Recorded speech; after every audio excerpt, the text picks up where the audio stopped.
أما بعد فأعوذ بالله من الشيطان الرجيم بسم الله الرحمن الرحيم الصلاة والسلام عليك يا رسول الله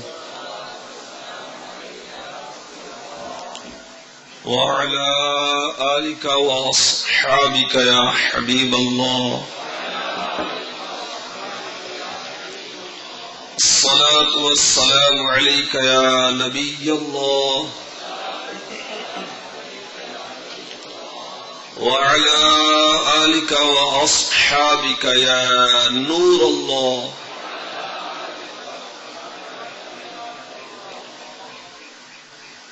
مجمع الزوائد میں ہے رسول اکرم نور مجسم شاہ بنی آدم نبی محتشم صلی اللہ تعالی علیہ وآلہ وسلم کا فرمان معظم ہے جس نے مجھ پر 100 مرتبہ درود پاک پڑھا اللہ تعالی اس کی دونوں آنکھوں کے درمیان لکھ دیتا ہے کہ یہ نفاق اور جہنم کی آگ سے آزاد ہے اور اسے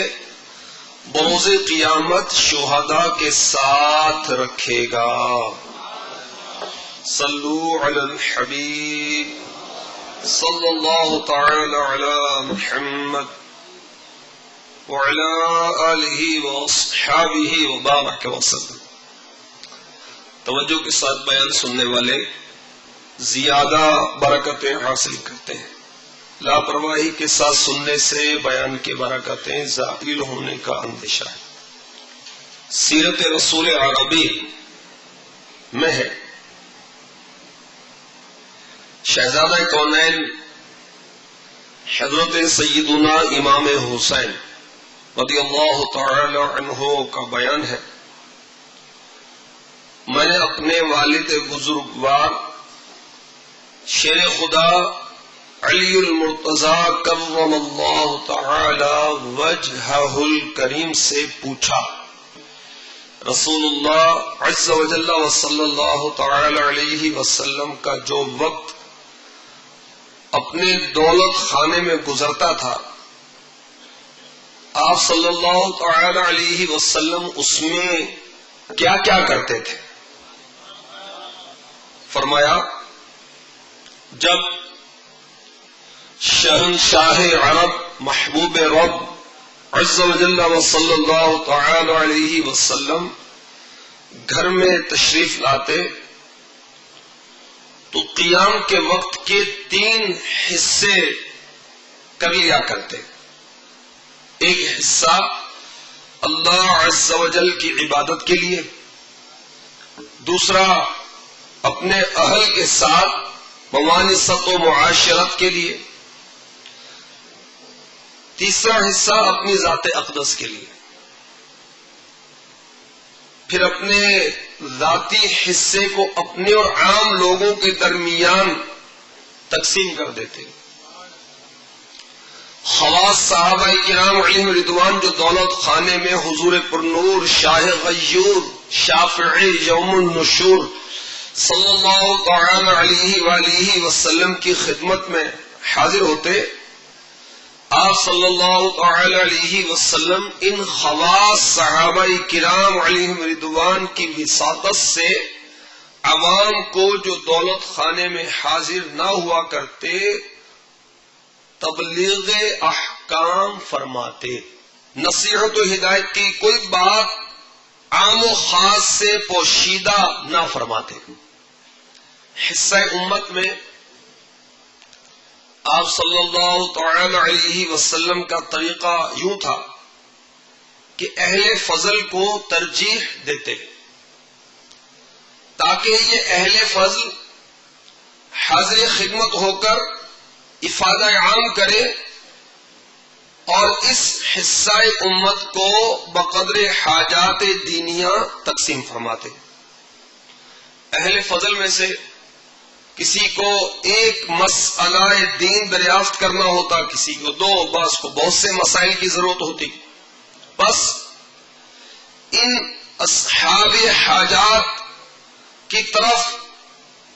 میرے آقا صلی اللہ تعالی علیہ وآلہ وسلم توجہ فرماتے اور ان کو وہی امور دریافت کرنے دیتے جن میں ان کی امت کی بہتری ہو۔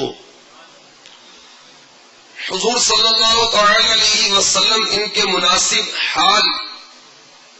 احکام بیان فرماتے، حاضرین مجلس سے ارشاد فرماتے تمہیں چاہیے بقیہ امت کو جو حاضر نہیں یہ احکام پہنچا دو۔ اس کے ساتھ ساتھ یہ بھی فرماتے جو لوگ مثلاً عورتیں، بیمار، غائب وغیرہ اپنی حاجتیں مجھ تک نہیں پہنچا سکتے تم ان کی حاجتیں مجھ پر پیش کرو، کیونکہ جو شخص ایسے آدمی کی حاجت بادشاہ تک پہنچاتا ہے جسے وہ خود نہیں پہنچا سکتا، اللہ تعالی قیامت کے دن اس کے قدم پل صراط پر ثابت رکھے گا۔ اسی طرح کے ضروری مفید امور حضور پرنور صلی اللہ علیہ وآلہ وسلم کی خدمت اقدس میں پیش ہوا کرتے۔ ایسے امور کی شنوائی نہ ہوتی جن میں کچھ فائدہ نہ ہوتا۔ طالب و سائل دولت خانے میں خدمت اقدس میں حاضر رہتے، آپ صلی اللہ تعالی علیہ وآلہ وسلم سے استفادہ علوم کرتے اور لوگوں کے رہبر و رہنما بن کر نکلتے۔ شہزادہ کونین حضرت سیدنا امام حسین رضی اللہ تعالی عنہ فرماتے ہیں میں نے پوچھا اپنے والد بزرگوار شہنشاہ ولایت مولا علی مشکل کشا کرم اللہ تعالی وجہہ الکریم سے، یہ تو وہ وقت تھا جو میرے آقا علیہ الصلوۃ والسلام گھر میں گزارتے، اس انداز سے میرے آقا علیہ الصلوۃ والسلام گھر میں وقت گزارتے تھے، تو گھر سے باہر مدینے کے تاجور شاہ بارو بر محبوب داور عز و جل و صلی اللہ تعالی علیہ وسلم کا وقت کس طرح گزرتا تھا، اور گھر سے باہر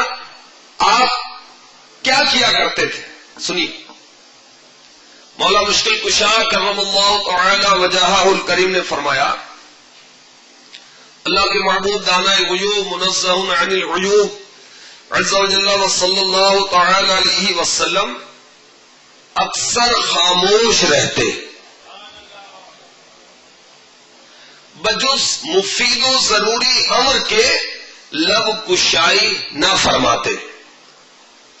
لوگوں کو اچھے اخلاق سے اپنا گرویدہ بناتے، ایسی بات نہ کرتے